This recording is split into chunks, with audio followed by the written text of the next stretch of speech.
She took credit for my work for 3 years. So, I let her present my biggest project in front of the CEO. I want you to imagine something. You spend 6 months building the most important project of your career. You lose sleep over it, you skip lunches, you stay late when everyone else goes home. And then someone else walks into the boardroom, puts your work on the screen, and takes a bow in front of the CEO. Now imagine that you let them. Not because you were weak, not because you didn't know, but because you had been waiting, quietly and patiently, for exactly that moment.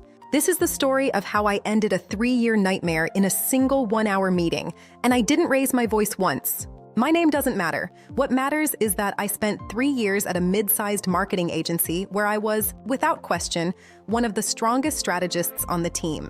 I was hired as a senior content strategist. I was good at my job, I knew it, my clients knew it, my numbers proved it. But there was one problem. Her name was Diane. Diane wasn't just a coworker. She was the kind of person who could walk into a room having done absolutely nothing and somehow leave with everyone's applause. I raised the issue with my direct manager, let's call him Greg, twice. From the very first week, Diane latched onto me. She started by asking to collaborate on my projects. That is what she called it, collaboration. I thought it was just how things worked there, so I said yes. She would contribute maybe 10% of the actual work. A few bullet points here, a comment in the document there. And when it came time to present the results to leadership, Diane would volunteer. Every single time. And because she was a better performer than me, more confident, louder, better dressed, leadership assumed she was the one doing the heavy lifting. I was invisible. I started to say something about it maybe 6 months in. I pulled her aside after a meeting and said, "Hey, I would love to take the lead on the presentation next time. I built most of that deck." She smiled at me, and I remember this so clearly, and she said, "Of course you should definitely do that. I just wanted to make sure the work got the visibility it deserved." And then the next week, she presented again. Let me fast forward through the next 2.5 years so you understand the full picture. I raised the issue with my direct manager, let's call him Greg, twice. The first time, Greg told me that Diane was a team player and that I should focus on the work and not the politics. The second time, Greg told me that Diane had mentioned I seemed difficult to collaborate with. She had preemptively poisoned the well. Here's what I want you to understand.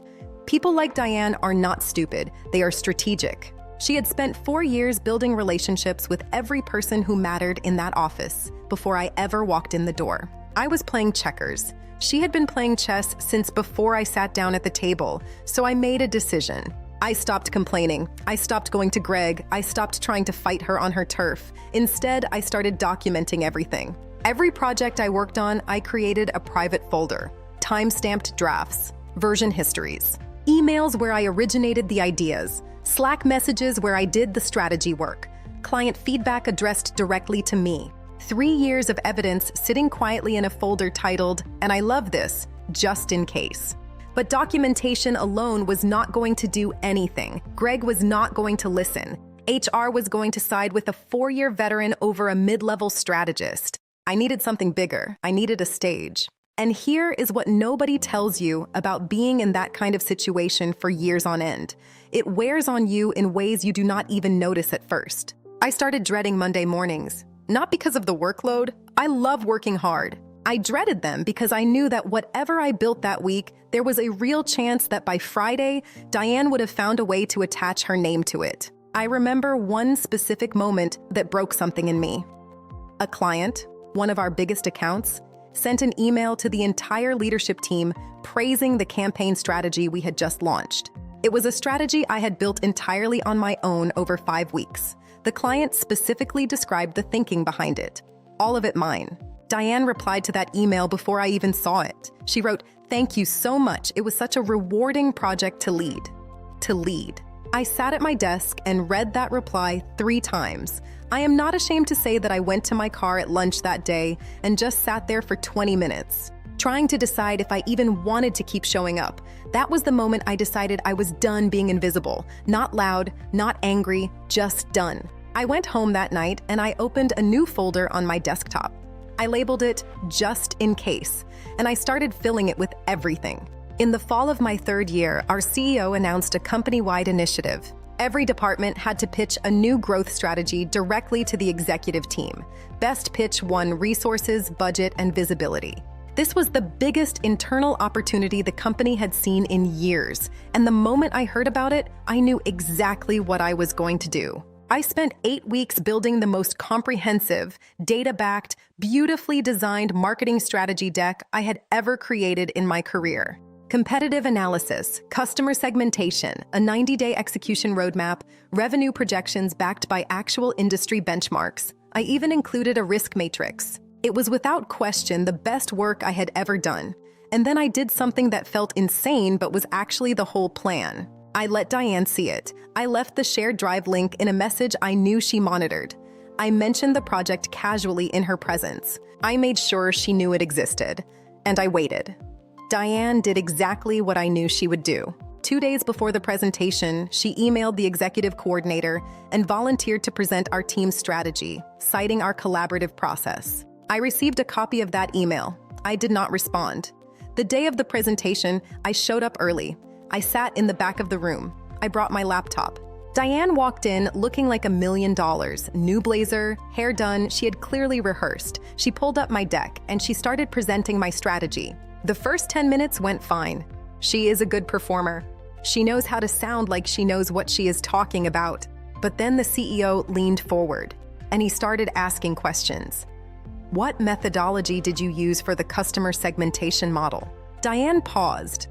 We used a few different frameworks. Which ones specifically? I would like to reference them in the board report. Longer pause. I would have to pull up my notes on that. The CEO nodded slowly and asked his next question. The revenue projections on slide 22, what assumptions are those based on? Silence. That is when I raised my hand from the back of the room. I can answer that. Every head in the room turned. I walked to the front, opened my laptop, and for the next 25 minutes, I answered every single question, fluently, confidently, with complete command of every data point, every assumption, every decision in that deck, because I built it, every single slide. When I finished, I looked at the CEO and said, calmly and professionally, I would be happy to share the full documentation of this project's development timeline if it would help the board report. The following week, I was called into a meeting with the CEO and the head of people operations. They had reviewed the project records I submitted. They asked me to walk them through the full history of my time at the company. I had 3 years of documentation, every piece of evidence quietly filed in a folder labeled just in case. Diane was placed on a performance improvement plan within 2 weeks. Greg was quietly reassigned. And me? I was promoted to director of strategy. No screaming, no dramatic confrontation, just 3 years of doing excellent work, 1 perfectly placed trap, and 25 minutes of answering questions in front of the right people. The loudest person in the room is rarely the most dangerous one. Diane spent 3 years being the loudest. I spent 3 years being the most prepared. And when it mattered most, preparation beat performance. If you are sitting somewhere right now, watching someone else take credit for your work, document everything. Build your case, be patient, and wait for your stage. Your moment will come. If this story hit different, drop a comment below. Subscribe if you are new. We drop these every week. And do not leave yet. Watch this one next.